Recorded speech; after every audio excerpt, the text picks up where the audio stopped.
Tá procurando o que assistir hoje na Netflix? Essa lista aqui é pra você, porque eu vou preparar uma lista com 10 lançamentos, 10 filmes lançados aí nas últimas semanas na plataforma, que chegaram nas últimas semanas na plataforma. Alguns desses filmes passaram rapidamente pelos cinemas, outros até foram bem comentados, alguns quase entraram no Oscar, mas não conseguiram. É uma lista cheia de ótimos filmes, eu adoro todos os filmes dessa lista e eu acho que vocês vão gostar também. Já tô aqui com a minha plataforma da Netflix aberta, então vamos pro vídeo. E aí galera, tudo bem? Eu sou o Thiago. E antes de começar a lista, eu quero pedir para vocês deixarem like no vídeo, isso me ajuda muito. Ó. É só deixar o like aqui, rapidinho você deixa o like. E se você gostar do vídeo, no final, compartilha ele. Me segue aqui no Barato no Cinema também. Estamos chegando à marca de 4.500 seguidores aqui no perfil. Um perfil que eu tô começando e eu tô adorando crescer ao lado de vocês aqui na plataforma, aqui no YouTube. E sem enrolação, vamos à lista. Eu tô olhando aqui pro lado, tá, gente? Quando eu dar uma olhadinha aqui pro lado, é que eu tô pesquisando a lista, por onde começar. Já tô aqui, como eu disse, com a minha página da Netflix aberta. E eu vou começar por um filme que eu amei. Eu simplesmente amei esse filme.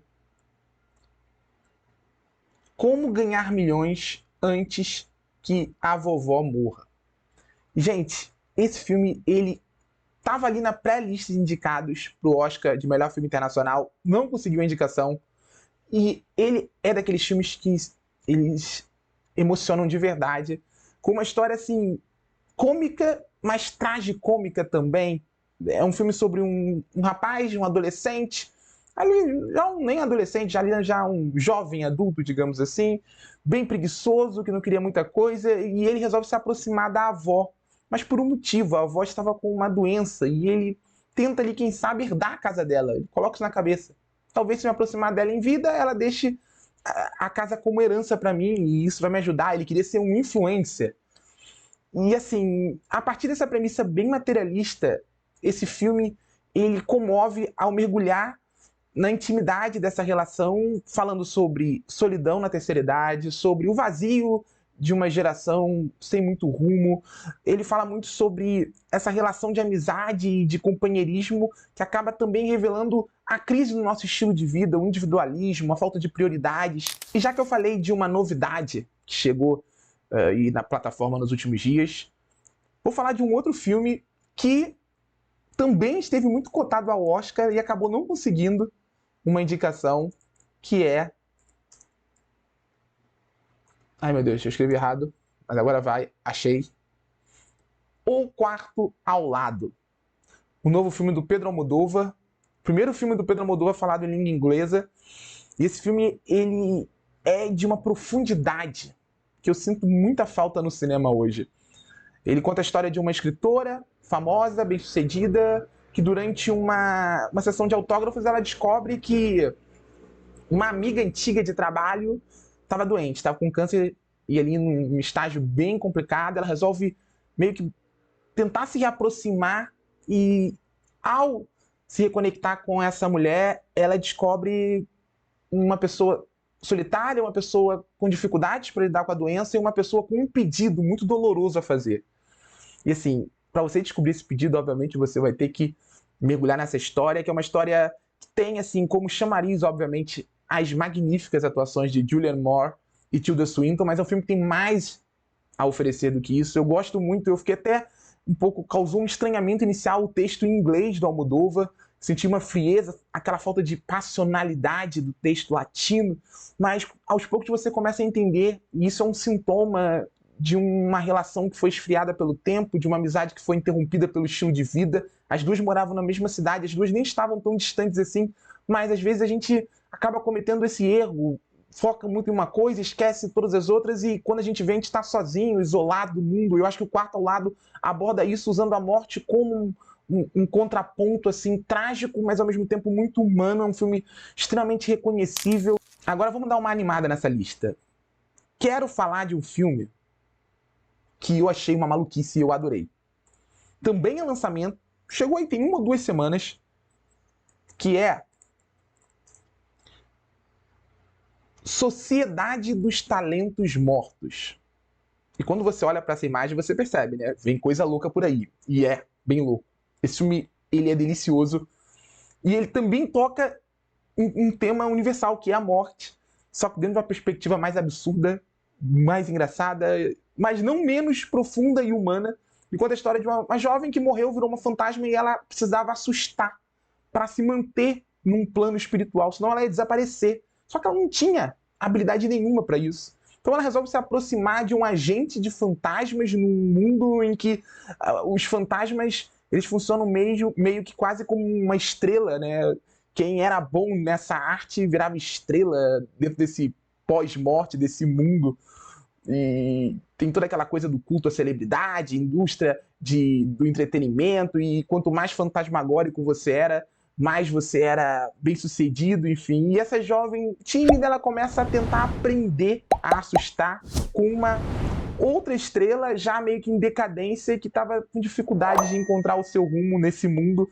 Esse filme, ele é absurdo, ele tem um terror, aquele bem, sabe, o terror que flerta com a comédia, mas que não diminui o seu impacto, principalmente o impacto gráfico, mas é tudo bem leve, não é nada assim chocante ou sinistro, mas dá uns sustinhos em alguns momentos, até porque o diretor ele tem uma sacada muito boa aqui de fazer referências a outros grandes filmes de terror asiáticos, tem referência ao Grito, ao Chamado, a vários filmes, eu não vou entrar em spoilers aqui não, mas quando você vai perceber, tem uma piada com um filme de terror que é muito cultuado, eu não vou revelar porque vai ser um spoiler, mas é muito boa. Sabe aquele terror que tinha uma fantasma que ficava assim no ombro? Eu não vou entrar em detalhes. Vocês vão ver quando assistirem Sociedade dos Talentos Mortos, que é um filme que ele é uma comédia de terror, mas em alguns momentos até emociona, principalmente quando olha para essa personagem e quando olha pro vazio dessa existência. E no final das contas é sobre isso.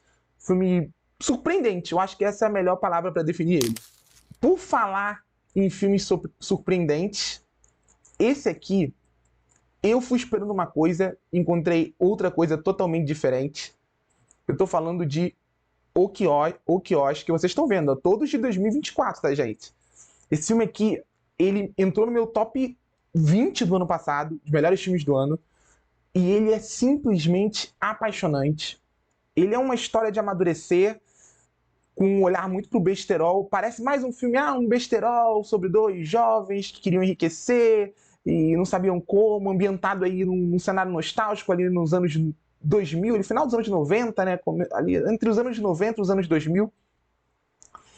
E assim, ele é isso e muito mais, porque ele parte dessa história aparentemente previsível para mergulhar na relação desses dois amigos, num triângulo amoroso com muito a dizer sobre a formação masculina e sobre a formação de jovens num país que é muito regido pelo material, por aquilo que homens formados para viverem personagens, para serem bem-sucedidos, para se tornarem mais fortes, mais independentes financeiramente, e isso como único sinônimo de sucesso, e a gente vai vendo que existe um vazio por trás de tudo isso, e esse filme ele vai mergulhando nesse vazio. É um filme que, como eu disse, eu comecei rindo, me divertindo, terminei chorando, e eu não vou revelar os motivos, óbvio, mas quando você assistir o Quiosque, você vai entender. Então, gente, já começa a me perder aqui, mas eu tô com minha colinha, fiquem tranquilos, porque agora a gente vai falar de um filme, eu vou falar de um filme que eu adoro, eu sei que muita gente não gosta dele, mas eu sou um defensor, sim, defensor incondicional de Um Lugar Silencioso, Dia 1, esse filme de origem, que tem muitas ideias próprias e para mim ele fica muito no nível também do original. Vou contar a história dessa personagem vivida pela Lupita Nyong'o, aliás, que atuação maravilhosa. Uma mulher com uma doença terminal que se vê diante do caos quando alienígenas invadem Nova York e ela só queria comer uma fatia de pizza. Eu acho que esse filme ele é poderoso porque, além de funcionar muito enquanto cinema de gênero é tenso, tem uma história envolvente, aquela coisa bem Um Lugar Silencioso, talvez não tanto sensorial como o original, mas aqui ele substitui por uma pegada mais adrenalizada, que funciona muito bem dentro dessa escala que o filme assume. Ele tem um olhar para uma outra questão. O primeiro filme é muito sobre família, sobre uma família tradicional, sobre a defesa desse ideal de família. Já Um Lugar Silencioso, Dia 1, já toca em outro tema, falar sobre vazio nos centros urbanos, sobre o problema na falta de comunicação no nosso estilo de vida, e tudo fica aqui condensado na história dessa personagem que queria comer uma pizza, que queria se isolar do mundo e se ver nesse cenário em que o isolamento se torna não uma fuga, mas sabe, uma ameaça. Agora vamos falar sobre um outro filme aqui. Vamos falar de um suspense agora. Vamos falar de um suspense que eu achei bem interessante. Também esse é lançamento de 2025, ó, 2025. Filme chamado Revelações, um filme sul-coreano que toca num tema bem interessante. Ele conta a história de um pastor que recebe a visita de um homem estranho na sua casa. Na sua casa não, na sua igreja, melhor dizendo. E ele fica ali meio cabreiro, mas ele entra em contato com esse homem e tal. Só que o que acontece? No mesmo dia, o filho desse pastor desaparece. Assim. Ele esquece de pegar o filho na creche, o filho some, ele fica desesperado, ele logo fala: aquele homem raptou meu filho. Ele vai atrás do homem e acaba acontecendo alguma coisa que só expõe esse homem aparentemente de bem, de fé, um homem religioso, que se vê numa situação quando ele começa a achar que aquele outro homem era uma ameaça e que ele era o responsável por fazer justiça em nome de Deus. E é interessante ver um filme que ataca o fanatismo religioso dentro de uma realidade sul-coreana, uma realidade que de um país asiático. Os países asiáticos não tendem a ser tão cristãos assim. Aqui o filme é abordado sob a perspectiva cristã, não como uma crítica necessária à fé cristã, nada disso, mas a esses homens que se rendem a um olhar fanático para a religião. E o filme ele constrói um suspense bem intrigante a partir disso, sempre testando os limites desse personagem. Falei sobre Revelações, vou falar agora sobre um filme inspirado em fatos, que eu gosto muito, chamado Joy. Não é esse Joy. Cadê? É outro Joy. É esse Joy. Joy, filme estrelado pela Thomasin McKenzie, que conta a história real de uma enfermeira que se tornou parte de uma equipe que foi pioneira no desenvolvimento da fertilização in vitro e, obviamente, acabou muito julgada por isso, né, numa realidade de uma Inglaterra ultraconservadora que não aceitava, não aceitou muito bem esse processo.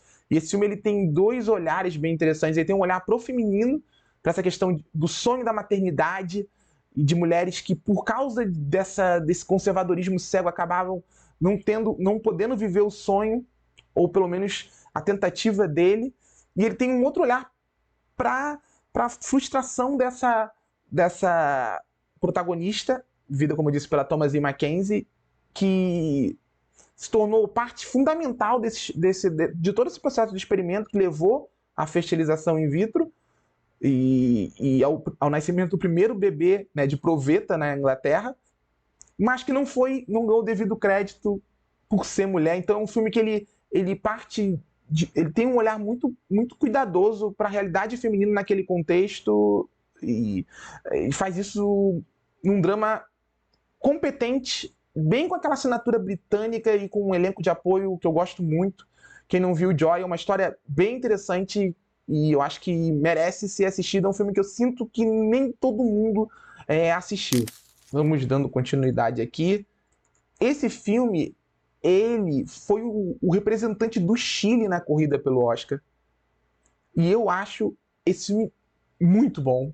Inclusive tem vídeo aqui no perfil sobre ele, que é No Lugar da Outra.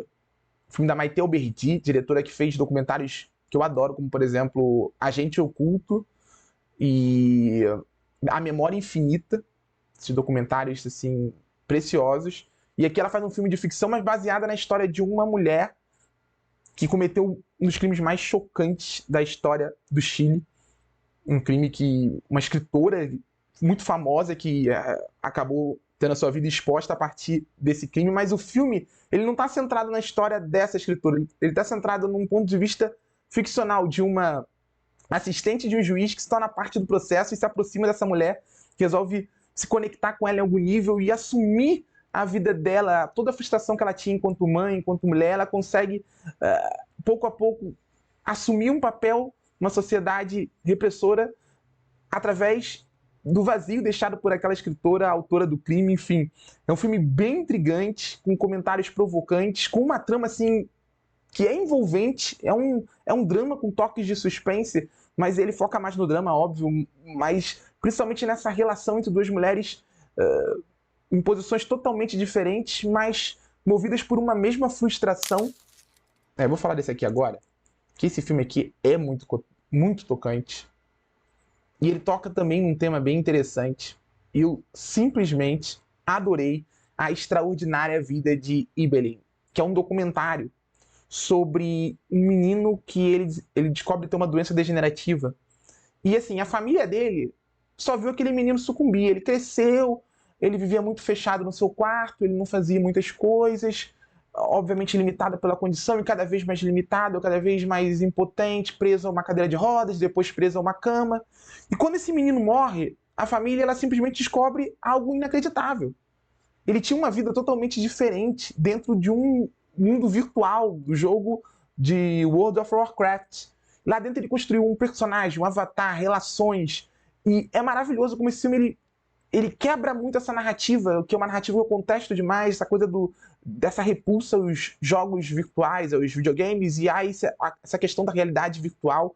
Muita gente tende a falar, isso gera violência e tal, e esquece das outras possibilidades, como as apresentadas aqui num documentário emocionante, muito íntimo ao invadir esse mundo, e criativo, imaginativo ao dar voz a esse menino, a voz que a própria família não conhecia.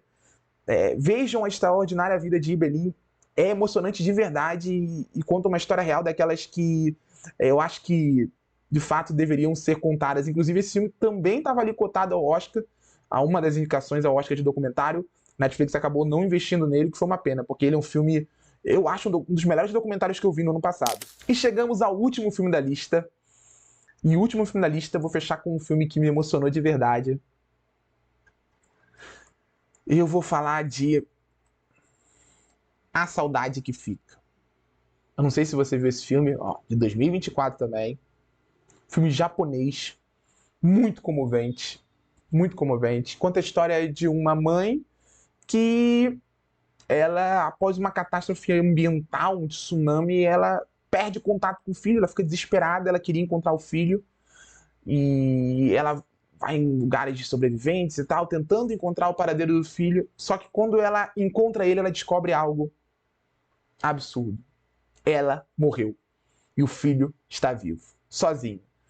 E aí, do mundo dos mortos, ela tenta, de alguma forma, se aproximar do filho, se despedir do filho. Só que, quanto mais ela tenta, mais ela vê que seria impossível. E ela acaba presa num plano espiritual, com muito a dizer sobre aquilo que nós não fazemos em vida. Eu acho que esse filme ele toca muito nessa... Ele usa essa premissa fantástica para falar sobre a nossa crise de prioridade nos centros urbanos, sobre a dificuldade em conciliar ou dedicar o tempo necessário àqueles que de fato merecem o nosso tempo. Enfim, é um filme tocante, criativo, muito emocionante, com personagens e dilemas que são extremamente reconhecíveis, porque quando essa protagonista ela encontra outros personagens, a gente vai vendo e vai se reconhecendo nos dilemas de cada um deles. É um filme que também faz um uso muito interessante do cinema, da arte, como uma ponte aí entre o mundo dos mortos e o mundo dos vivos. Filme precioso, A Saudade que Fica. Se você não viu, veja. Então é isso, galera. Agora eu quero saber de vocês qual é o seu filme favorito dessa lista. 10 filmes, lançamentos, que você com certeza vai querer assistir. Se você não viu, você vai querer ver. Eu gostei de todos esses filmes. Eu espero que vocês gostem também. Diga nos comentários se vocês gostaram dessas dicas. Não esquece de deixar o like, de compartilhar o vídeo e de seguir o Barata no Cinema, porque isso me ajuda demais. Tchau, gente!